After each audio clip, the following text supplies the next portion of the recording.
2026 Audi Q3 has just broken cover in Europe and is already stirring curiosity across the Atlantic. This isn't just another minor refresh on a small luxury SUV. It's a subtle yet intentional evolution of Audi's entry-level crossover, but one detail behind the steering wheel has everyone talking. Welcome back to Shift Path. Today we're giving you a first look at the redesigned 2026 Audi Q3. It's more refined, more sculpted, and even a little weirder than we expected. If you're in the market for a tech-forward compact SUV, or just love keeping up with the latest automotive innovations, you're going to want to stick around for this one. Let's start with the exterior.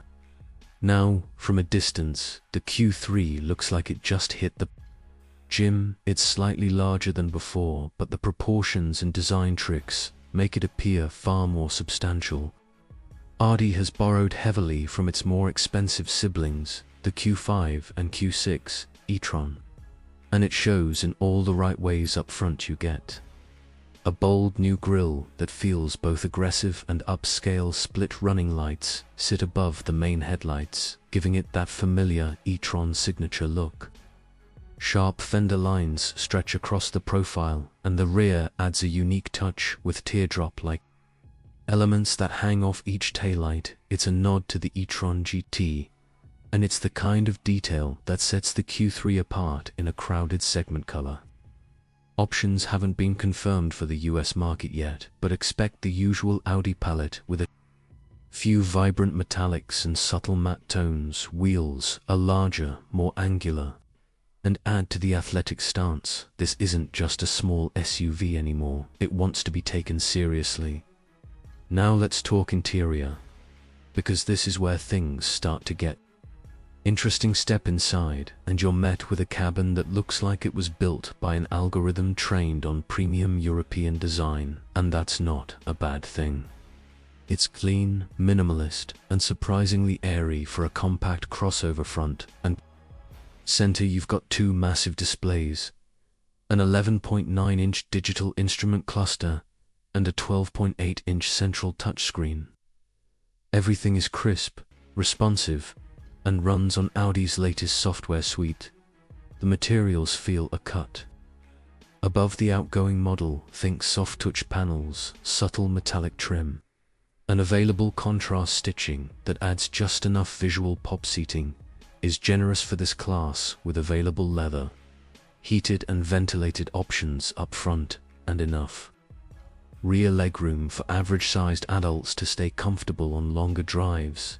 Ambient lighting wraps gently around the dash and door panels, giving the cabin a warm, futuristic glow when the sun goes down. Cargo space hasn't changed much, but with the rear seats folded, you still get enough room for road trip essentials or a solid Costco run. Now, let's address the elephant in the room, or rather, the wings behind the steering wheel.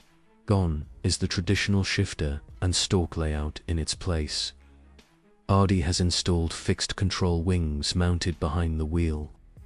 Yes, that's right, transmission selection wipers, turn signals. Even the high beams are now managed through an odd set of semi-stationary paddle-like extensions. It's a bold move, one that feels part spaceship, part over-engineered tech demo. And while we haven't had enough hands-on time to judge usability, let's just say the learning curve might be steeper than it needs to be. Still, the novelty could appeal to buyers looking for something different in a sea of sameness. Tech integration is where the Q3 begins. To pull ahead, you've got wireless Apple CarPlay and Android Auto as standard, multiple USB-C ports throughout the cabin, an available Bang & Olufsen sound system that fills the space with premium audio, and a customizable heads-up display projected right onto the windshield. Under the hood, US buyers will continue to get a 2.0-liter turbocharged inline for currently good for 228 horsepower and 251 pound-feet of torque. That might change slightly for the 2026 model, but it won't stray far from that range. Power is delivered through an 8-speed automatic transmission and available Quattro all-wheel. Drive performance feels confident rather than quick. Expect a 0 to 60 time in the mid 6-second range. Handling is composed. Steering is precise, and Audi's ride tuning hits that sweet spot between sporty and smooth. Road noise is well contained, and highway cruising is quiet enough to make phone calls without yelling. In terms of efficiency, the US version won't be getting the plug-in hybrid or mild hybrid variants seen in Europe. At least not yet. That means no EV-only range and no regenerative braking tricks, but fuel economy should hover around the same as the outgoing model. Roughly 21 miles per gallon city and 28 on the highway. Charging is a non-issue here, since this Q3 is still gas-powered, but for buyers interested in electrification, it might be worth waiting to see if Audi brings the Q3 e-hybrid stateside. On the safety front, Audi loads the Q3 with a full suite of driver assistance features.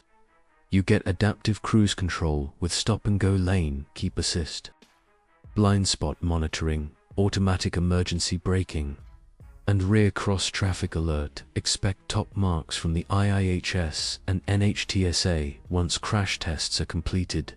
So what's the final word on the 2026 Audi Q3? Well, here's what we like. It looks more upscale than ever. The tech is impressive. The interior feels premium without being flashy.